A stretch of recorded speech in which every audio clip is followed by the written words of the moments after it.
Hey everyone, my name is Matt. I'm the youth and family pastor at Cornerstone Church in Marshfield. Here today with your Cornerstone Connection, a daily devotional. So glad to have you here. And if it's your first time, welcome. And please know we are working our way through the entire Bible, but it's going to take us a couple of years.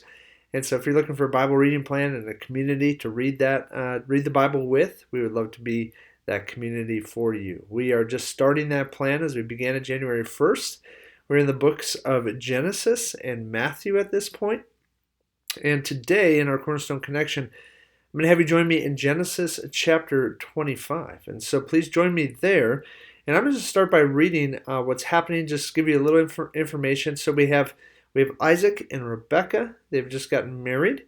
And as we're going to find out here in just a little bit, Rebekah, just like Sarah, is barren. And that's a problem. She wants to have children, and of course they together want to have children. So we pick it up in verse 21, and let's see what happens. Genesis chapter 5, verse 21, it says, "And Isaac prayed to the Lord for his wife, because she was barren. And the Lord granted his prayer, and Rebekah, his wife, conceived." Awesome. Verse 22, "The children struggled together within her, and she said, 'If it is thus, why is this happening to me?'" Other versions of the Bible would say, "Why do I live?" would be what Rebekah said.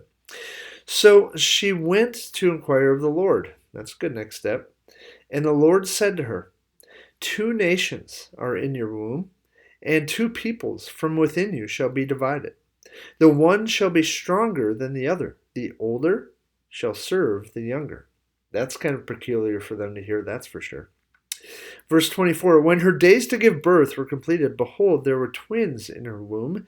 The first came out red, all his body like a hairy cloak. So they called his name Esau. Afterward, his brother came out with his hand holding Esau's heel, so his name was called Jacob, heel grabber."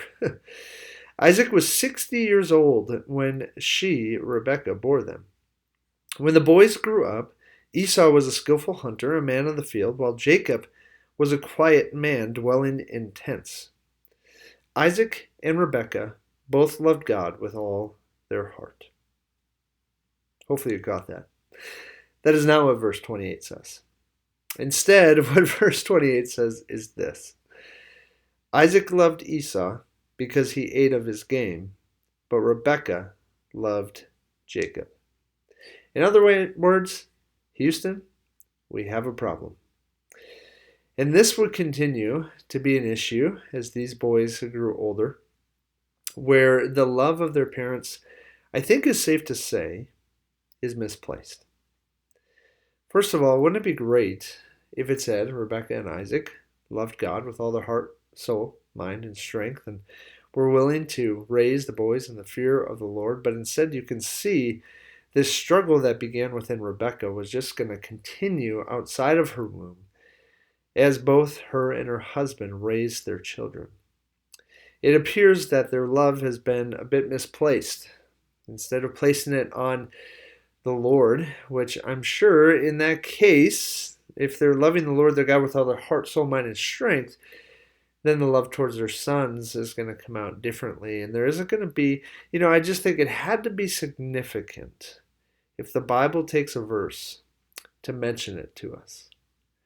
And as it continues, as the story continues, in the verses that follow, the chapters that follow, we know it was a significant divide because these two brothers really did struggle against one another, and they pitted their parents against one another and their misplaced affection. Now, before we point fingers at Isaac and Rebekah and their misplaced love, as always, let's look in the mirror. Friends, we are guilty of misplacing our love. Whether we misplace our love on one child or the other, or perhaps we love a hobby way too much, or maybe we love sports way too much, or social media way too much, or TV too much. Whatever we put our love into, that it does not start with God, it's misplaced love, and it's going to cause ruin in our life and strife and struggle. And Rebekah and Isaac, if they were sitting here with us today, I'm sure they would tell us and warn us, Love the Lord your God with all your heart, soul, mind, and strength first. And let every other love, all the love come for other people and other things come out of that love, but starting with God. Friends, may we take today's text as not just a dramatic story, but as a clear warning to check our hearts and our minds, to see where we are placing our affection, whether that's in our own home or outside of it.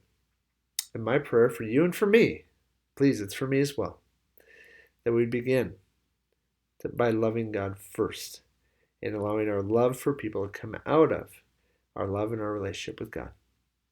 Have a great day, friends. We'll see you next time on the Cornerstone Connection.